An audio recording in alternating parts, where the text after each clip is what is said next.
நம்முடைய பிரயாணத்திலே வாழ்க்கையில எந்த காரியம் எப்படி நடக்கும் என்று எதிர்பார்த்து கொண்டிருக்கிற நேரத்துல சர்வ வல்லவர் நம்மை எப்படி நடத்த விரும்புகிறார்? ஆச்சரியமா இருக்கும். இந்த வார்த்தையை கேட்போமா? சங்கீதம் 104:10.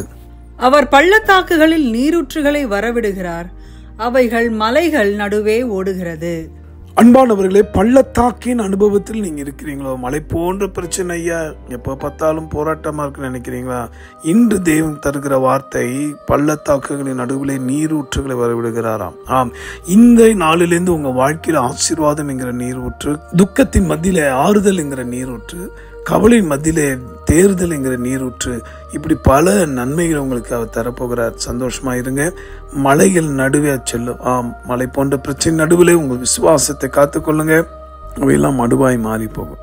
இந்த தேவனுடைய வார்த்தை ஆம் என்றும் ஆமேன் என்று உங்கள் வாழ்க்கை நிறைவேறிற்காக ஸ்தோத்தரிப்போமா? ஜெபிப்போம். அன்புள்ள ஆண்டவரே, என்னோட கூட சேர்ந்து ஜெபிக்கிற யாவரையும் ஆசீர்வதியும். இவர்கள் வாழ்வில் உள்ள துயரங்களை மாற்றி, பள்ளத்தாக்கின் அனுபவம் இருந்தாலும் அது மத்தியில களிப்பான நீரூற்ற நீ மாற்றியறோம் அப்பா. துன்பம் எல்லாம் துயரம் எல்லாம் மாறட்டும். வியாதி வேதனை கடன் சுமை நீங்கட்டும். பூரண சுகத்தை ஆரோக்கியத்தை தந்து ஆசீர்வதித்து தேவன் வழி நடத்தும். இயேசுவின் மூலமா ஜெபிக்கிறோம் நல்ல பிதாவே, ஆமென். உங்களுக்காக திருப்பதி நின்று ஜெபிக்கிற அன்பு சகோதரர் மணி ஐயர். God bless you.